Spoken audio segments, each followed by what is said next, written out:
नमस्कार दोस्तों, स्वागत है आप सभी का मेरे YouTube channel Bhat English classes पर। A warm welcome to all of you on my YouTube channel Bhat English classes. मैं आपका दोस्त सुबोध भाटी हाजिर हूँ पुनः आपके लिए एक बहुत ही इंटरेस्टिंग सा सेशन लेकर। ठीक है, देखिए आज जो मैंने टॉपिक लिया है एक है तो छोटा ही टॉपिक, बट अगर आप इनके बारे में नहीं जानते हैं तो आप पेपर में जाके प्रॉब्लम फेस करेंगे भाई, डेफिनेटली प्रॉब्लम फेस करेंगे, क्योंकि इस टाइप के वर्ड आपके सामने आएंगे और आप क्या करेंगे, उनकी हिंदी नहीं निकाल पाते। फिर बच्चे कहते हैं हिंदी मीडियम वाले मोस्टली कि भैया कॉम्प्रिहेंशन हमारी समझ में नहीं आता, कॉम्प्रिहेंशन पैसेज पढ़ा नहीं जाता हम पर और हमारे अच्छे स्कोर नहीं हो पाता है पेपर में। तो उसके पीछे जो कारण है उनमें हमें क्या करना पड़ेगा, सोल्यूशन ढूंढना पड़ेगा उनका। तो आज वहीं से एक छोटा टॉपिक मैंने उठाया है, उसी के बारे में हम डिस्कस करेंगे। ठीक है, लेकिन आपने अब तक जो सोचा देखा होगा, मोस्टली आपने आज तक इजारा के साथ में क्या देखा होगा, देखो इजारा का यूज अगर आपने आज से पहले पढ़ा होगा भैया, तो इजारा का यूज आपने आज से पहले पढ़ा होगा तो दो जगह पढ़ा होगा, दो से तीन जगह। एक तो पढ़ा होगा नो एक्शन सेंटेंसेस में। कैसे सेंटेंस है भैया, no action sentence. No action कैसे, जिसमें कह दूं Ram is a good boy, Ram is a good boy.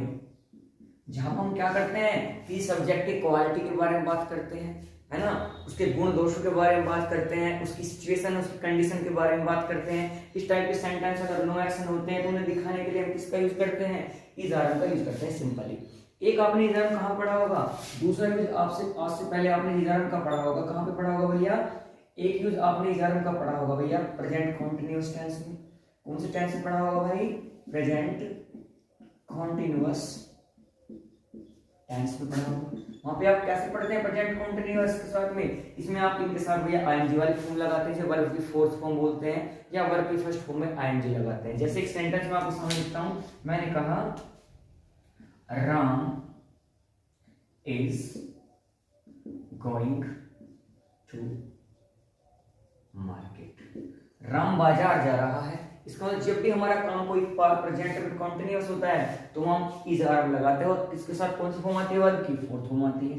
तो एक यूज और आपने पढ़ा हुआ इजारम का, वो कौन सा यूज है इजारम का, एक इजारम का यूज आपने और पढ़ा होगा, वो तुम्हारा होता है, इसमें करते हैं भैया हम पैसिव वॉइस में करते हैं। किसमें करते हैं भैया, पैसिव वॉइस में।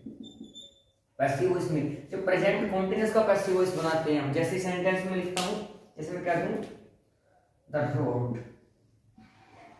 the road is being repaired, या repaired लगाओ वो अच्छा रहेगा।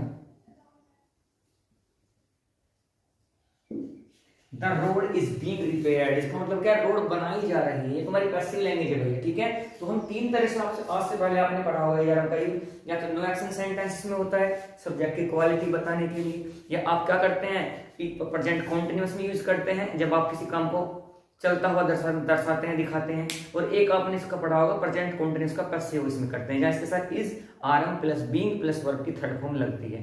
बट एक यूज और इज आरएम का होता है, कौन सा यूज है भैया, इन सबसे अलग, is to are to am to. जब इनके तुरंत बाद आपको ये वर्ड देखने को मिलेगा टू टू टू, ये प्रीपोजिशन आपको वहां पर मिलेगी। तो ये कौन से टेंसेस में आता है, ऐसा कब होता है, उसके बारे में हम डिस्कस करेंगे।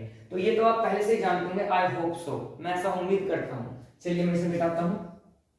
अब देखते हैं भैया is to are to am to का यूज हम कहां पे करते हैं, ये एक इंपॉर्टेंट है हमारे लिए, और ये स्टोरीज में आते हैं आपके, कॉम्प्रिहेंशन पैसेज जो आपका होता है वहां पर आते हैं आपकी।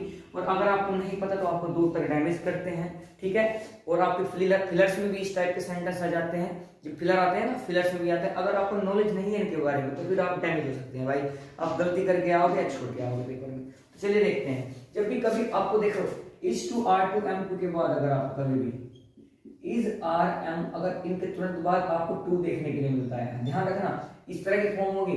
तो टू देखिए, टू की अगर मैं बात करता हूँ, टू एक ऐसी प्रीपोजिशन है, टू एक ऐसी प्रीपोजिशन है जो 95% केसेस में, मैं 100% की बात नहीं कर रहा हूँ, 95% केसेस में अपने साथ हमेशा कौन सी फॉर्म लेता है, वर्ब की फर्स्ट फॉर्म लेता है। कौन सी फॉर्म लेता है भैया, वर्ब की फर्स्ट फॉर्म।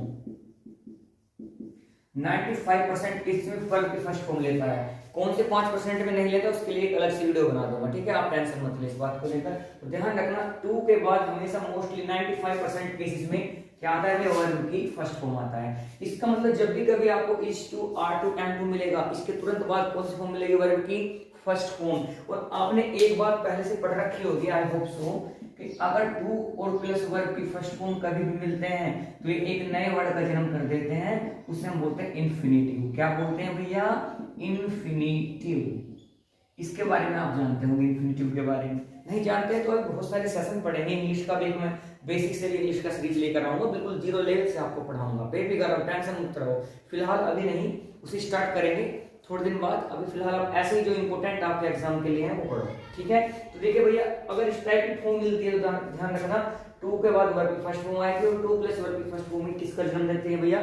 इन्फिनेटिव को जन्म देते हैं। और इन्फिनेटिव की बात अगर हिंदी में करता हूं तो हिंदी में जिन वर्ड के बाद में ना, नी, ने, मोस्टली इस टाइप के वर्ड आपको मिलते हैं। जिस वर्ग में, अगर वर्ग में इस टाइप के वर्ड मिल रहे हैं तो ध्यान करना भैया वहां इन्फिनेटिव हो सकता है, ठीक है। अब देखते हैं भैया is are to am to का पहचान कैसे करेंगे, किस टेंस में नहीं लगता है। तो भैया इनकी पहचान बड़ी इंपॉर्टेंट है। अगर आप पहचान कर लेते हैं तो बनाना बड़ा सिंपल हो जाएगा। देखिए जब भी काम आपका क्या होता है, आपके अंदर डिटर्मिनेशन होता है। क्या होता है? डिटर्मिनेशन। जिस काम में आपके लिए डिटर्मिनेशन होता है, सेंटेंस में आपका क्या होता है? दृढ़ निश्चय होता है किसी काम को करने का। उस टाइप के सेंटेंस में हम किसका यूज करते हैं? Is to, are to, am to का यूज करते हैं। और जनरली ये जो सेंटेंस होते हैं किस पर खत्म होते हैं? ना है, नी है, ने है। इस टाइप के वर्ड आपको बाद में मिलेंगे सेंटेंस के देखने के लिए हिंदी सेंटेंसों में। और इंग्लिश में बनाते समय क्या काम करेंगे? एक सेंटेंस में एग्जांपल आपके सामने ले रहा हूं, तो रूल तो आप जानते हैं, क्या रूल फॉलो करेंगे? सबसे पहले तो हम अपना सब्जेक्ट ही लगाते हैं, ठीक है। सब्जेक्ट के अकॉर्डिंग अगर हमारा सब्जेक्ट सिंगुलर है तो हम इज लगाते हैं, प्लूरल है तो हम आर लगाते हैं, और आई के साथ हम किसका यूज करते हैं? एम का यूज करते हैं। I think you already know about this things, okay. आप पहले से जानते हो इस बारे में। उसके बाद हम लगाएंगे भैया कौन एक वर्ड छोटा सा टू लगाएंगे, और टू के बाद लगाएंगे वर्ब की first form, and after that we will take object. यहाँ तक कोई आपको समस्या नहीं होगी, ये रूल आपको फॉलो करना है। According to this rule we have to go, इसके अकॉर्डिंग हम चलना पड़ेगा। तो देखते हैं भैया, एक सेंटेंस में लेता हूँ, छोटे से सेंटेंस आपके सामने। जैसे एज फॉर एग्जांपल मैं कह दूं, मुझे इस वर्ष पास होना है, मुझे इस वर्ष पास होना है। तो इस सेंटेंस को देख के आप फील करोगे कि इसमें दृढ़ निश्चय है, इसमें डिटर्मिनेशन है। और डिटर्मिनेशन अगर सेंटेंस में होता है और उसके बाद में ना भी आ रहा है, इसका मतलब क्या होगा? ये तुम्हारे 12 के 12 टेंस से अलग है। 12 के 12 किसी सेंटेंस की ऐसी पहचान है ही नहीं। और आप बच्चे इसलिए फंस जाते हैं कि ये तो टेंस में आ ही नहीं रहा, पता नहीं इस सेंटेंस को कैसे बनाएंगे। तो ध्यान रखना, ये तुम्हारे यूज ऑफ है। किसका यूज होगा इसमें? Is to, are to, am to का किसी एक का यूज होगा, क्योंकि यहाँ पर क्या है भाई? डिटर्मिनेशन है, दृढ़ निश्चय है। और दृढ़ निश्चय वाले सेंटेंस को हम इस रूल के अकॉर्डिंग बनाते हैं। सबसे पहले हम किसका यूज करेंगे भाई? सब्जेक्ट का। सब्जेक्ट क्या है हमारा? मुझे, मुझे मतलब आई। आई के साथ हम किसे रिकमेंड करते हैं भैया? एम को रिकमेंड करते हैं। तो आई एम। एम के बाद क्या लगेगा भैया? छोटा सा वर्ड टू लगेगा, क्योंकि ये दृढ़ निश्चय दिखाने के लिए आपने टू लगाया है। उसके बाद लगाते हैं वर्ब की फर्स्ट फॉर्म, पास होना। और पास होने क्या होता है? PASS, pass. I am to pass. कब पास होना है भैया? ऑब्जेक्ट है इस वर्ष, दिस ईयर। तो भैया ये छोटा सा सेंटेंस आपका बन गया आराम से, I am to pass this year. इस टाइप के सेंटेंस आपको देखने के लिए मिलते हैं कॉम्प्रिहेंशन में। और जब कॉम्प्रिहेंशन पैसे जाता है और इस टाइप के वर्ड मिलते हैं और आपको उसके बारे में जानकारी नहीं है तो आप डैमेज हो सकते हैं, आपको पता ही नहीं लगेगा एक्चुअली में क्या कहना चाह रहा है सेंटेंस। और फिर क्या आती है? प्रॉब्लम्स आपके सामने आती हैं, आप उनकी हिंदी नहीं निकाल सकते, आपकी समझ में पैसेज नहीं आएगा और आप पेपर में छोड़ के आ जाओगे, ठीक है। तो किसी भी लेवल का एग्जाम जहाँ पर कॉम्प्रिहेंशन आता है, ठीक है, या स्टोरीज वगैरह आती हैं, सब में ये बड़ा इंपॉर्टेंट पार्ट है इसका, ठीक है। तो आप इस चीज को देखें, समझे, कुछ हार्ड नहीं है, बट आपको इन चीजों के बारे में पता होना चाहिए, ठीक है। तो इसका स्क्रीनशॉट लें।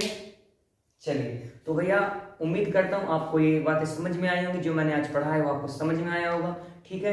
ऐसी इंटरेस्टिंग वीडियो के लिए, अच्छी वीडियो के लिए जो सीधे आपके एग्जामिनेशन में आती है, उसके लिए सब्सक्राइब करें मेरा चैनल, ठीक है। बेल आइकन को दबाएं, किसी भी अपडेट, कोई भी एग्जाम से रिलेटेड जो कट ऑफ होगी, इस चीज़ों के बारे में वीडियो लाता रहता हूँ।